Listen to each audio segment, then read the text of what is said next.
आप देख रहे हैं NS9 न्यूज। मुश्किल में फंस गए अखिलेश यादव, रणनीति का दिखा उल्टा असर, अपने ही उठा रहे फैसले पर सवाल। राज्यसभा चुनावों में क्रॉस वोटिंग करने वाले समाजवादी पार्टी के 7 विधायकों में से 5 ऊंची जातियों के थे। इनमें से 3 ब्राह्मण व 2 ठाकुर थे। समाजवादी पार्टी के अध्यक्ष अखिलेश यादव मुश्किल में फंस गए हैं। ओबीसी, दलितों और अल्पसंख्यकों पर उनकी रणनीति का उल्टा असर हुआ है और ऊंची जातियों और पीडीए वर्गों ने उन पर तीखे हमले किए हैं। हाल के राज्यसभा चुनावों में क्रॉस वोटिंग करने वाले सपा के 7 विधायकों में से 5 ऊंची जातियों के थे। इनमें से 3 ब्राह्मण व 2 ठाकुर थे। उनकी शिकायत थी कि समाजवादी पार्टी ने समावेशिता की नीति छोड़ दी है। ब्राह्मण विधायकों में से एक ने कहा, पीडीए हमारे लिए कोई जगह नहीं छोड़ता। जिस तरह से स्वामी प्रसाद मौर्य ने सनातन धर्म की आलोचना की और अखिलेश यादव ने इस मुद्दे पर चुप्पी साधी रखी, उससे साफ पता चलता है कि उन्होंने मौर्य की आलोचना को अपनी सहमति दे दी है। फैसले पर उठाया सवाल। पार्टी लाइन के खिलाफ जाकर गुरुवार को अयोध्या में राम मंदिर का दौरा करने वाले विधायकों में से एक मनोज पांडे ने कहा, अधिकांश विधायक मुख्यमंत्री के नेतृत्व वाले प्रतिनिधिमंडल के साथ अयोध्या जाना चाहते थे।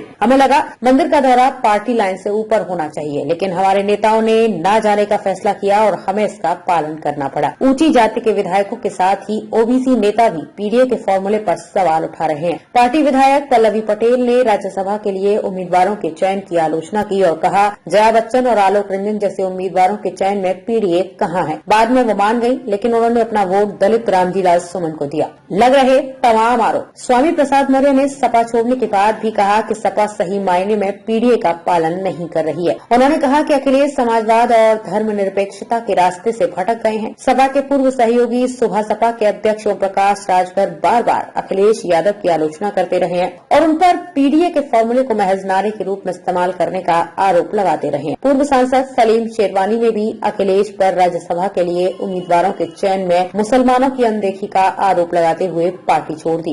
पूर्व मंत्री आबिद रजा ने भी इसी आधार पर इस्तीफा दे दिया। लोकसभा चुनाव के पहले ऊंची जातियों, ओबीसी और मुस्लिम नेताओं द्वारा उनका साथ छोड़ने के बाद अब उत्तर प्रदेश में अखिलेश यादव को एक कठिन चुनौती का सामना करना पड़ रहा है। एक तरफ उन्हें अपनी पार्टी की एकता को बनाए रखने के लिए और दूसरी तरफ अपनी नीतियों के प्रति अपने मतदाताओं के विश्वास को बनाए रखने के लिए कार्य करने की जरूरत है। इसके लिए राजनीतिक कौशल की आवश्यकता है।